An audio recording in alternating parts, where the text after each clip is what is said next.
다 함께 성경 봉독하겠습니다. 로마서 1장 21절로 25절 말씀입니다. 하나님을 알되 하나님을 영화롭게도 아니하며 감사하지도 아니하고 오히려 그 생각이 허망하여지며 미련한 마음이 어두워졌나니 스스로 지혜 있다 하나 어리석게 되어 썩어지지 아니하는 하나님의 영광을 썩어질 사람과 새와 짐승과 기어다니는 동물 모양의 우상으로 바꾸었느니라. 그러므로 하나님께서 그들을 마음의 정욕대로 더러움에 내버려 두사 그들의 몸을 서로 욕되게 하게 하셨으니 이는 그들이 하나님의 진리를 거짓 것으로 바꾸어 피조물을 조물주보다 더 경배하고 섬김이라. 주는 곧 영원히 찬송할 이시로다. 아멘. 아멘. 우리는 흔히 유신론의 반대는 무신론이라고 생각합니다. 그런데 피터 크리프트 교수는 유신론의 반대는 무신론이 아니라 우상숭배라고 말합니다. 신을 믿지 않는다는 것은 난 아무것도 믿지 않는다는 의미가 아니라는 것입니다. 신을 믿지 않으면 무신론자가 되는 것이 아니라 대체물로 다른 것을 믿게 된다는 의미입니다. 인간의 마음에는 진공은 없습니다. 하나님을 모시고 하나님을 섬기지 않으면 다른 무언가를 대치해서 섬기고 따르게 됩니다. 불경건, godlessness, 즉 하나님이 없는 삶은 진공으로 유지되는 것이 아닙니다. 반드시 우상숭배로 대체됩니다. 그래서 유신론의 반대는 무신론이 아니라 우상숭배라고 한 것입니다. 지난 시간에는 우리의 꿈, 우리의 소원이 우상이 될 수 있다고 나누었습니다. 오늘은 우리가 만든 또 다른 신에 대해서 한번 생각해 보겠습니다. 현재 전 세계에서 가장 많은 사람들이 믿고 있는 종교가 무엇이겠습니까? 세계 인구 80억 중에서 신자의 비율로만 따지자면 기독교, 무슬림, 힌두교, 불교 순입니다. 하지만 실제적으로 가장 많은 사람들이 믿고 섬기고 있는 신은 바로 돈입니다. 돈을 신으로 여기고 섬깁니다. 돈신을 다르게 표현하면 물신, 탐심의 신이라 할 수 있습니다. 이 돈이라는 신은 종교를 초월합니다. 민족과 국경과 피부색을 초월합니다. 심지어 문화까지도 초월합니다. 모든 것을 초월해서 가장 많은 사람들이 믿고 섬기고 있는 신입니다. 돈신의 힘, 돈의 힘을 가장 명확하게 파악한 한 사람의 글입니다. 다소 길지만 돈이 가진 힘이 얼마나 큰지를 보여주는 글이기에 인용해 보겠습니다. 돈의 힘이 세질수록 내 힘도 세진다. 돈의 속성이 소유자인 나의 속성이자 나의 가장 중요한 힘이다. 따라서 내가 누구이고 무엇을 할 수 있는지는 결코 내 개성에 따라 결정되는 문제가 아니다. 나는 추남이지만 매우 아름다운 여성을 살 수 있다. 그러므로 나는 추남이 아니며 못생긴 데서 비롯한 불쾌감조차 돈 덕택에 사라진다. 돈이 존경받음으로 그 소유자도 존경받는다. 돈이 지고지상이므로 그 주인도 지고지상이 된다. 게다가 내가 정직하지 않아서 공경에 처해도 돈이 나를 구해준다. 그러므로 나는 정직한 사람이 된다. 나는 멍청이지만 돈이 만물의 지혜인데 어찌 그 소유자를 멍청하다 할 수 있겠는가? 게다가 그 소유자는 현명한 사람을 살 수 있는데 현명한 자를 지배하는 사람보다 더 현명한 사람이 어디 있는가? 돈 덕택에 인간의 마음이 바라는 것을 모두 할 수 있는 나는 인간의 능력을 모두 갖춘 사람이 아니겠는가? 그러므로 돈이 내 무능을 정반대로 바꾸는 것 아니겠는가? 누가 한 말이겠습니까? 아이러니하게도 종교를 신랄하게 비판한 칼 마르크스가 한 말입니다. 그의 책 경제학 철학 수고에서 셰익스피어의 글을 풀어서 자신의 말로 쓴 것입니다. 그는 돈이 가진 힘, 돈의 능력을 누구보다도 잘 통찰하고 있었습니다. 돈은 사람에게 힘을 줍니다. 내가 누구인지 정체성을 가지게 해주고 사명감을 불어넣어 줍니다. 태어날 때 결정된 외모도 돈이면 다 바꿀 수 있고 돈이 많으면 외모 컴플렉스도 결코 문제가 되지 않습니다. 아무리 추남이라 할지라도 아름다운 아내를 맞이하게 하는 것이 바로 돈입니다. 돈이 존경받는 시대이기에 돈을 가지고 있는 사람도 존경을 받게 됩니다. 지고지상의 위치까지도 오르게 합니다.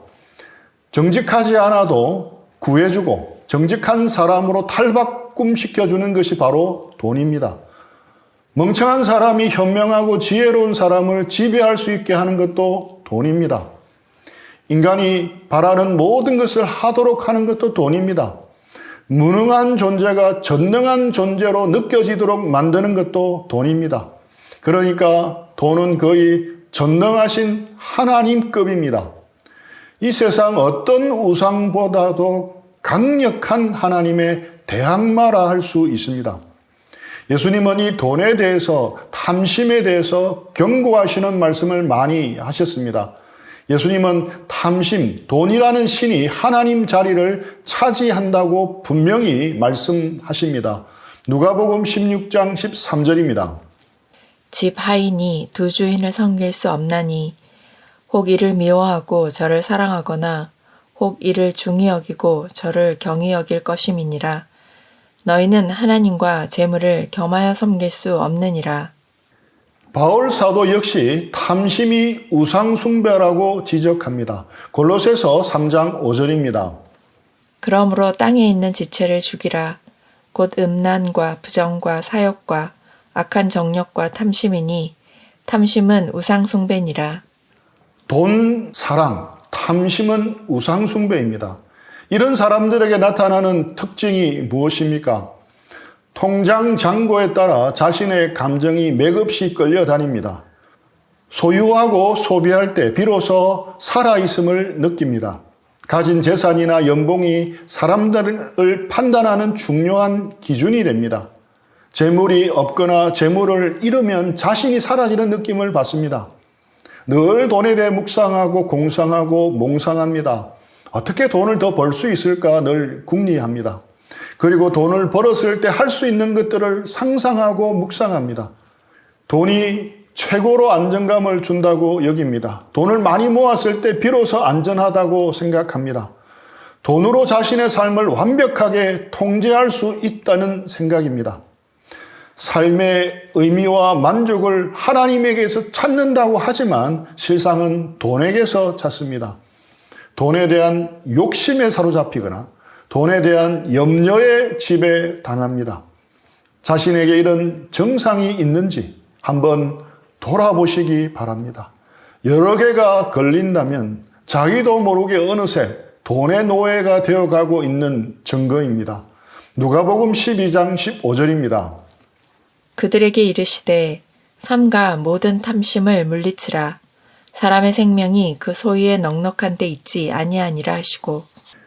그래서 예수님은 삼가 모든 탐심을 물리치라고 하셨습니다. 모든 종류의 탐심에 대해 깨어서 조심하라는 의미입니다. 돈에 대한 탐심은 간음과는 또 좀 다릅니다. 간음은 대부분 처음부터 분명히 간음이며 죄인 줄 압니다. 그런데 탐심은 다릅니다. 이 세상에는 탐욕과 물질주의가 분명히 만연해 있는데 그것이 자신의 모습이라고 생각하는 사람은 거의 없습니다.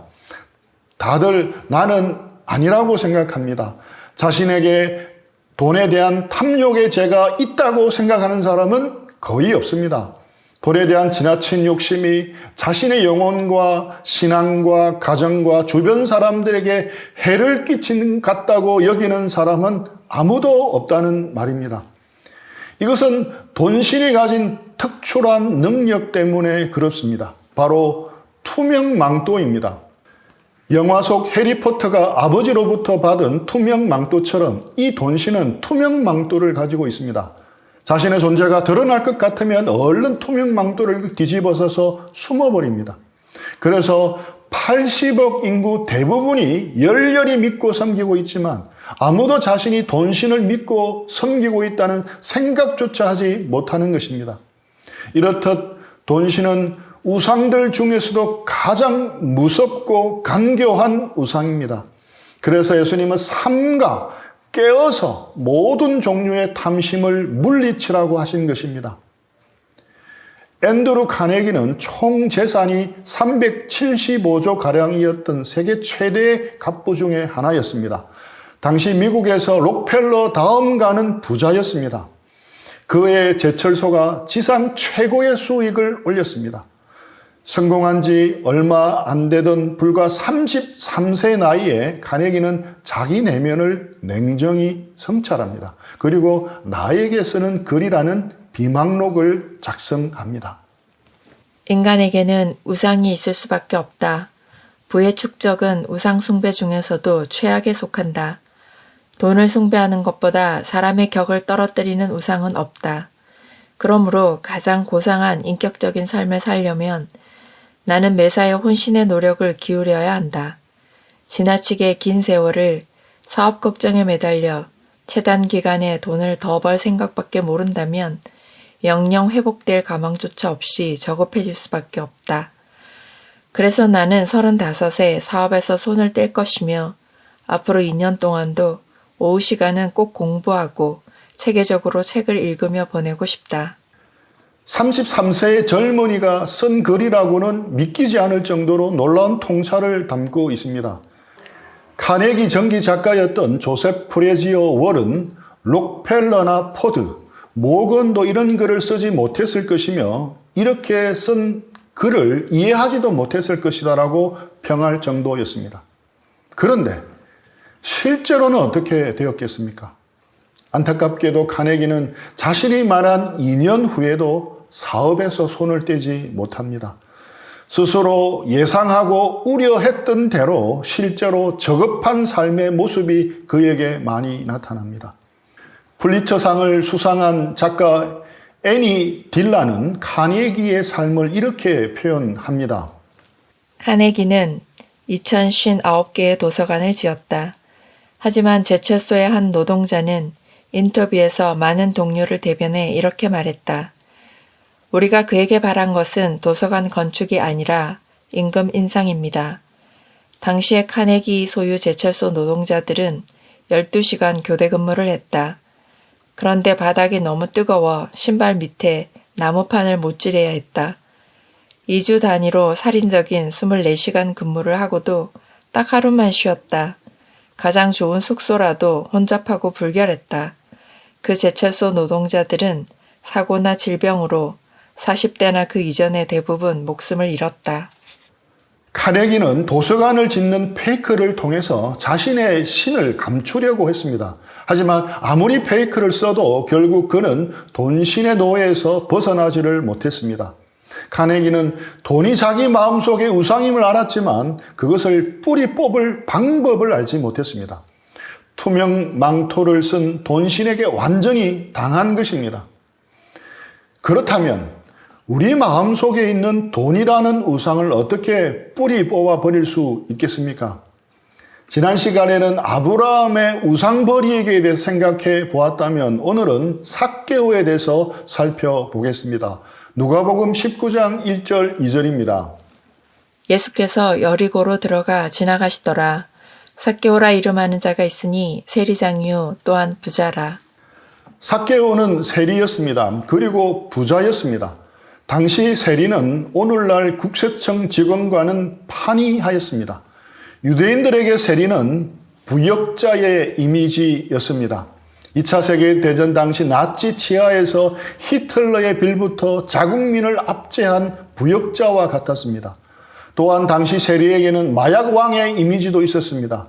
수많은 약자들의 삶을 마약으로 파괴시켜 놓고 정작 자신은 마약 매매로 벌어든 돈방석에 앉아 떵떵거리는 마약왕 이미지였습니다. 우리에게 친숙한 이미지로 바꾼다면 일제강점기 친일 앞잡이 들고 갔다고 보면 제일 맞을 것 같습니다. 점령국 로마는 모든 식민지에 가혹한 세금을 부과합니다. 그리고 할당량 이상으로 거둬들인 세금에 대해서는 무조건 모두 세리들의 몫으로 다 가질 수 있도록 허락하였습니다. 징수한 만큼 돈벌이가 되는 구조였기에 죽으라고 징수한 것입니다. 로마 군대의 힘을 등에 업고 집요하고 악독하게 세금을 징수합니다. 동족 유대인들의 고통은 아랑곳하지 않았습니다.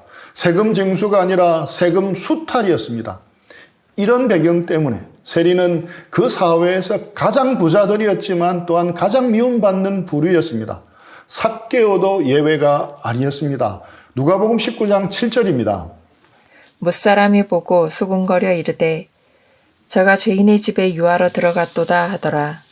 사람들은 삭개오를 죄인이라고 불렀고 삭개오의 집을 죄인의 집이라고 불렀습니다. 조국을 배신한 자요 민족의 쓰레기 같은 존재로 여겼던 것입니다. 3절 4절입니다. 그가 예수께서 어떠한 사람인가 하여 보고자 하되 키가 작고 사람이 많아 할 수 없어 앞으로 달려가서 보기 위하여 돌무화 나무에 올라가니 이는 예수께서 그리로 지나가시게 되밀어라. 삭개오가 모여든 사람들 때문에 지나가시는 예수님을 볼 수 없었는데 이는 키가 작아서만 그랬던 것은 아니었습니다. 인생 쓰레기 같은 존재인 삭개오에게 사람들이 자리를 내어주지 않은 것입니다. 그런데 우리는 여기서 이런 삭개오를 묵상하다 보면 자연스럽게 질문 하나가 떠오릅니다. 저렇게 인간 이하의 취급을 받으면서 삭개오는 왜 세리라는 직업을 택했을까? 민족과 나라를 배신하고 로마의 앞잡이로서 가장 미움받는 삶을 선택했을까? 답은 헌신입니다. 전적인 헌신입니다. 돈에 대한 전적이고 전폭적인 헌신입니다. 돈신에 철저하게 헌신한 것입니다. 삭개오는 보통의 평세리가 아니었습니다. 세리장이었습니다. 우두머리 세리라는 뜻입니다. 큰 세관이 있었던 여리고에서 우두머리 세리였기에 큰 부자였을 것이고 가장 미운 털이 박혔을 것입니다. 수많은 사람들이 내뱉는 욕지거리를 들어야 했지만 그는 개의치 않았습니다. 돈을 얻기 위해 모든 것을 희생하고 헌신했습니다. 하지만 어느덧 그런 삶에 삭개오는 회의를 느낍니다. 그러던 차에 예수님에 대한 소문을 듣게 되고 삭개오는 뜻밖의 행동을 합니다. 지나가시는 예수님을 인파 때문에 볼 수 없게 되자 삭개오는 나무에 올라갑니다. 당시 문화적으로 가장 중요한 것은 명예였는데 사람들 보는 앞에서 성인 남자가 나무에 올라간다는 것은 수치스러운 일이었습니다. 엄청난 조롱거리가 될 수 있는 상황이었습니다. 안 그래도 손가락질 받고 있는 세리였기에 처신을 잘해야 하는데 이상하게도 망설임 없이 나무 위로 올라갑니다. 예수께서 어떠한 사람인가 하여 보고자 한 것입니다. 삭개오는 예수님을 간절히 만나보고 싶었고 간절히 얻기를 원했습니다. 무슨 일이 있더라도 삭개오, 무슨 대가를 지불하더라도 삭개오, 꼭 삭개오. 자신의 이름 삭개오처럼 예수님을 사서 얻기를 원했습니다. 채통과 품위는 다 잊을 만큼 예수님을 간절히 만나보고 싶어 했습니다. 그런 삭개오를 쳐다보신 예수님은 놀라운 말씀을 합니다. 5절 말씀입니다. 예수께서 그곳에 이르사 쳐다보시고 이르시되 삭개오야 속히 내려오라. 내가 오늘 내 집에 유하여야 하겠다 하시니 오늘 내 집에 유하면서 함께 식사를 하자꾸나 라고 예수님이 말씀합니다. 당시 문화에서 집에 가서 음식을 함께 먹는다는 것은 친구가 된다는 뜻입니다. 세리 중에서도 가장 최악인 세리장 삭개오에게 친구가 되고자 하신 말씀이었습니다. 이 말씀을 들은 무리들도 충격을 받았지만 가장 충격을 받은 것은 바로 삭개오였습니다. 의외의 상황에 놀라기도 했지만 그는 즐거워하며 예수님을 영접했습니다. 삭개오는 예수님이 하시는 말씀을 들으면서 예수님을 믿고 따르고 싶지만 그러자면 자신에게 돈이 문제가 됨을 즉시 깨닫게 됩니다. 그래서 두 가지 예사롭지 않은 약속을 합니다. 19장 8절입니다. 삭개오가 서서 주께 여짜오되 주여 보시옵소서 내 소유의 절반을 가난한 자들에게 주겠사오며 만일 누구의 것을 속여 빼앗은 일이 있으면 네 갑절이나 갚겠나이다. 우선 소득의 50%를 가난한 자들에게 주기로 약속합니다. 모세의 율법에는 11조를 주어야 한다고 규정하지만 5배나 많은 액수입니다. 삭개오도 모세 율법을 다 알고 있었지만 그렇게 했습니다. 그의 마음의 갈급함이 예수님으로 채워졌기 때문입니다. 그래서 율법에서 요구하는 정도가 아니라 그 이상을 드리고 싶었던 것입니다. 요즘 11조에 대한 논쟁이 많습니다. 구약에는 11조에 대한 언급이 많지만은 신약 성경에는 11조에 대한 구체적인 언급이 없기에 11조 헌금을 해야 할 이유가 없다고 주장을 합니다. 결코 틀린 말은 아닙니다. 하지만 11조에 대해 균형 있게 이해하는 것은 필요합니다. 두 가지만 간단하게 말씀을 드리고 싶습니다. 첫째, 11조는 기독교인에게 최소한의 기준입니다. 신약 시대를 살고 있는 우리가 받은 계시와 은혜는 구약의 신자들보다 많겠습니까? 아니면 적겠습니까? 우리가 그들보다 은혜의 빛을 더 적겠습니까? 아니면 덜 적겠습니까? 성경의 계시는 점진적이기 때문에 구약의 신자들은 지금 우리보다 하나님의 구원과 은혜와 예수님에 대해 훨씬 적게 알았습니다. 그런 그들보다 지금 우리의 헌금 비율이 낮아서는 안 되리라 생각합니다. 신약 시대를 살아가는 우리에게도 11조는 최소한의 기준입니다.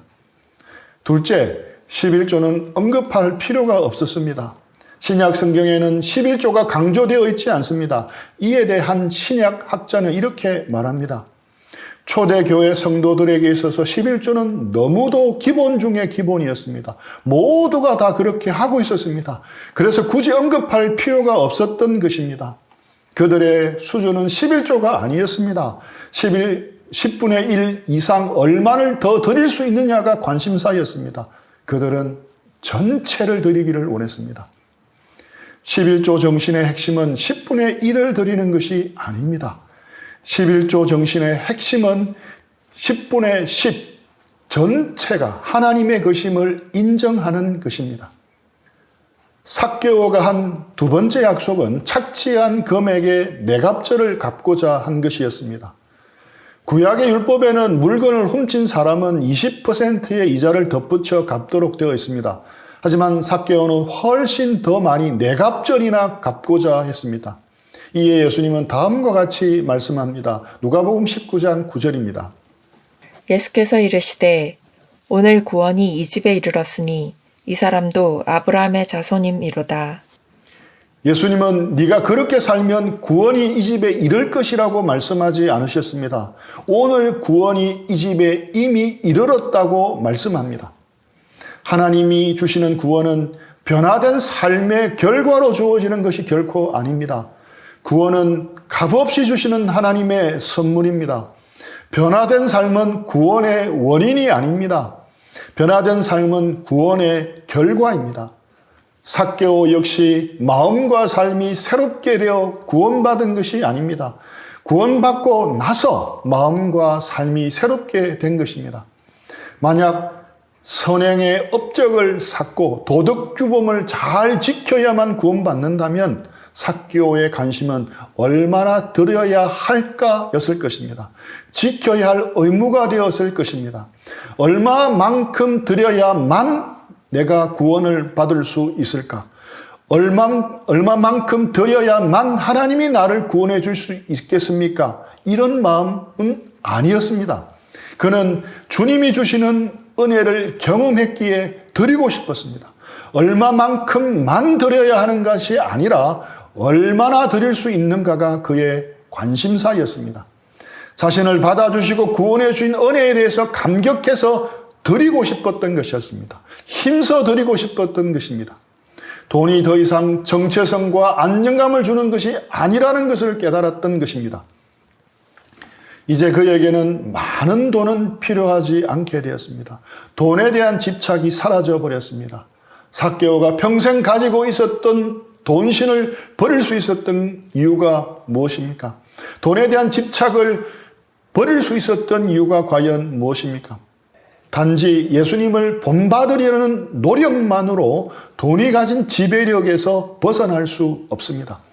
돈이 가진 지배력에서 벗어날 수 있는 유일한 방법은 주님의 은혜를 깨닫는 것입니다. 주님의 은혜로 우리의 마음이 변화를 받아야 합니다. 마음의 변화 없이 외적인 행동만을 바꾼다고 되지는 않습니다. 고린도후서 8장 9절입니다. 우리 주 예수 그리스도의 은혜를 너희가 알거니와 부유하신 이로써 너희를 위하여 가난하게 되심은 그의 가난함으로 말미암아 너희를 부유하게 하려 하심이라. 바울은 고린도 교회에게 윤리적인 강령을 준 것이 아닙니다. 돈을 그만 사랑하고 남에게 더 베풀라고 한 것이 아닙니다. 대신 복음의 핵심을 제시합니다. 하나님의 본체이셨던 예수님은 부요하신 분이셨습니다. 그 예수님이 하늘의 모든 보화를 버리시고 가난하게 되셨습니다.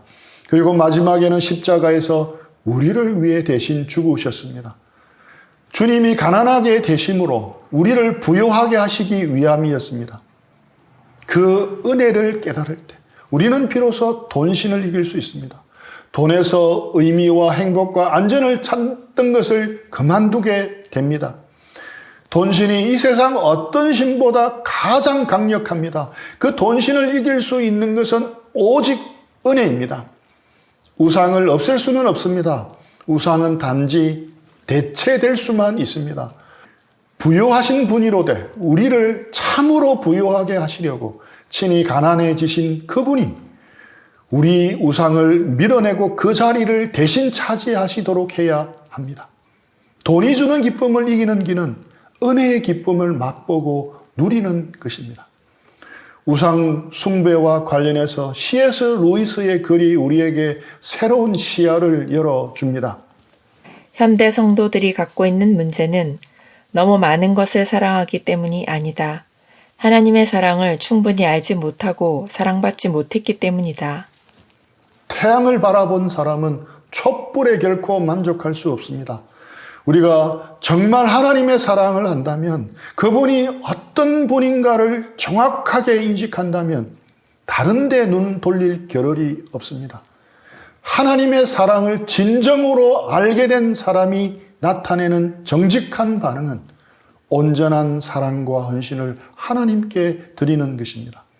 하나님의 사랑을 알고 그 안에 견고하게 뿌리내리는 방법이 바로 복음입니다. 그 복음이 로마서 나머지 부분에 쭉 설명되어 있는 것입니다. 로마서 강해를 통해 이런 은혜가 깨달아지고 부어지기를 축복합니다. 우리 모두 복음 안에 있는 은혜와 사랑을 풍성히 깨닫게 되기를 축복합니다.